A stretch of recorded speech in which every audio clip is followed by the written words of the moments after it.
আমি আমার ওই দিনও সেদিন কয়েকজন ইদানিংটা একটু বেশি বলতেছে, সাবধানে থাইকেন, সতর্ক থাইকেন, আর একটু হুঁসঘুস করে কথা কইয়েন, সব ঠিক আছে। আমি বলছি না, কোনো অসুবিধা নেই। গুলি করবে এই তো, গুম করে ফেলবে এই তো, হত্যা করে ফেলবে এই তো, খুন করে ফেলবে এই তো, যে যাই করুক, যে যাই করুক, শেষ পর্যন্ত আমাকে আমার রবের কাছেই ফেরত পাঠাবে।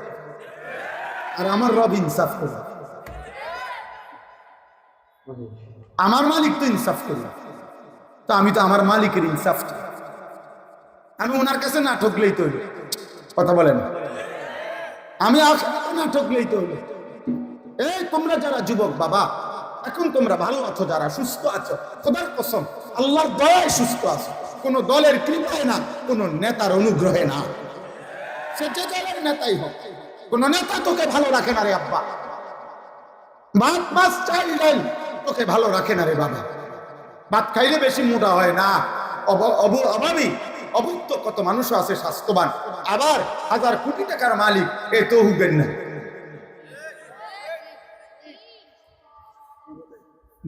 তাহলে এটা কোনো বিষয় না। মূলত ভালো রাখে কে? সুস্থ রাখে কে? নিরাপত্তা দেয় কে? ইজ্জত দেয় কে? এজন্য ফিরতে হবে কার কাছে? ডাকতে হবে কাকে? মানতে হবে কাকে? গোলামি করতে হবে কার? সেজদা দেওয়া উচিত কাকে? আল্লাহ।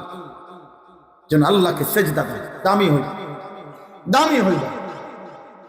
মরে তুমিও যাইবা, আমিও যাব, কোনো অসুবিধা।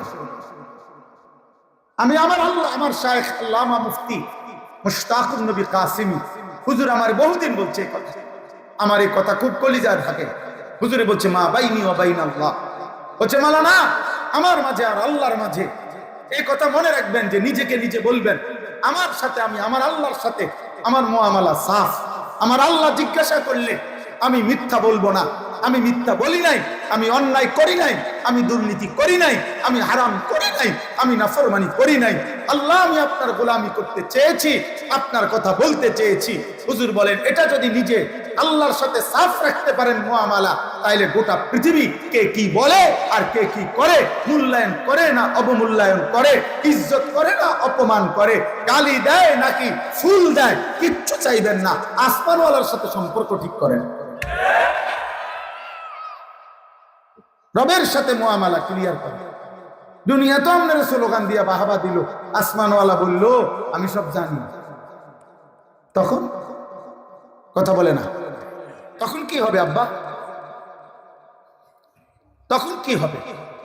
হ্যাঁ পোস্টারে তো কইছে ফুলের মতো পবিত্র, ঠিক আছে, স্লোগানে তো কইছে, স্লোগানে তো কইছে, হ্যাঁ সবই তো ঠিক আছে, জনগণের বাহাবা তো মিলছে, কিন্তু আসমানওয়ালা ফিরতে হবে কার কাছে বলেন? আল্লাহ, আখিরাত, আল্লাহর কাছে, আল্লাহর কাছে। চলেন ভাই, অতএব আমি আপনাদের কাছে এতটুকু বললাম, যে আয়াতগুলো পড়ছি এই আয়াতগুলো একটা সংক্ষেপ এবার তর্জমা বলি। একটা সংক্ষেপ তর্জমা বলার আগে একটা ছোট্ট কথা বললে সবটা অর্থ বুঝতে সুবিধা হবে।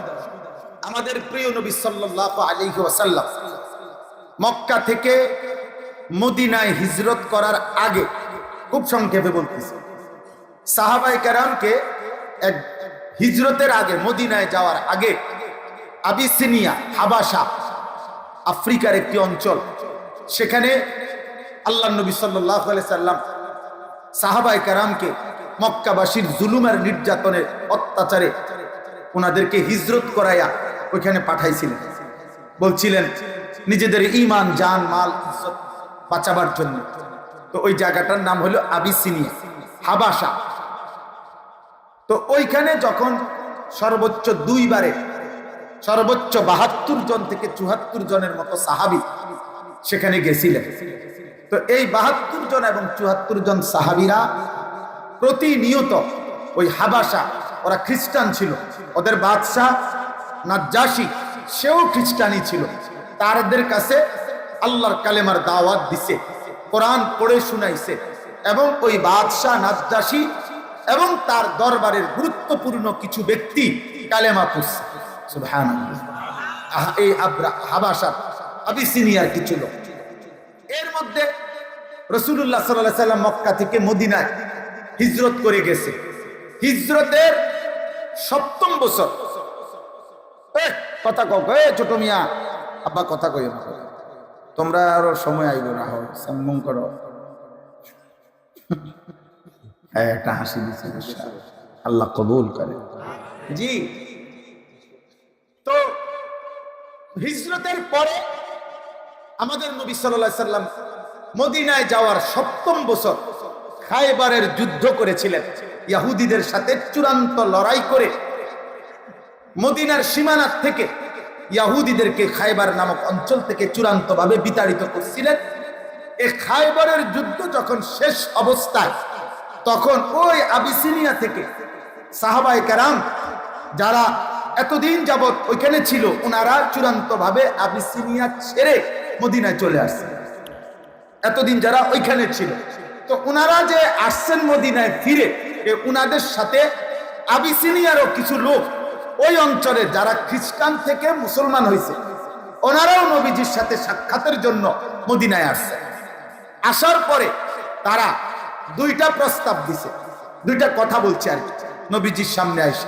১ নাম্বার বলছে, ইয়া রাসূলুল্লাহ, হে নবী মুহাম্মদ, ইতিপূর্বে আমরা ইনজিল কিতাবে বিশ্বাসী ছিলাম, ঈসা নবীর উপরে বিশ্বাসী ছিলাম, এবং ঈসা নবীর উপরেও আমরা মূল যেই বিশ্বাস, মানে বাদশাহ নাজ্জাশীর আকীদা ছিল, মুসলমানদের কোরআন ঈসা আলাইহিস সালামের ব্যাপারে যা বলছে ঈসা নবী ঠিক তাই ছিল।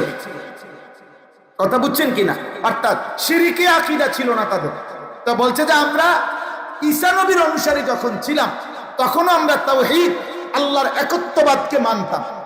আপনার কোরআন, আপনার ধর্মের কথা যখন এই লোকদের কাছে শুনেছি, তখন আমরা আপনার অনুসারী হয়েছি, এবং আপনার এই কথাও আমরা সর্বান্তকরণে মেনে নিছি, কারণ আমরা তো আগের থেকেই আমরা এই কথাগুলোই মানতাম।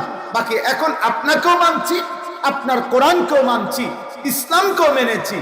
এইবার আপনার কাছে আমাদের এখানে আইসা আমরা আমাদের ইমানের নবায়নও করলাম, তাওহীদের নবায়নও করলাম, আপনাকে মানার অকুণ্ঠ স্বীকৃতিও দিলাম। সাথে এবার আপনি যদি আমাদেরকে সুযোগ দেন, তাহলে আমরা আপনার মদিনার এই ইসলাম প্রতিষ্ঠার কাজে আমরা কিছু সহযোগিতা, আর্থিক সাহায্যও করতে চাই।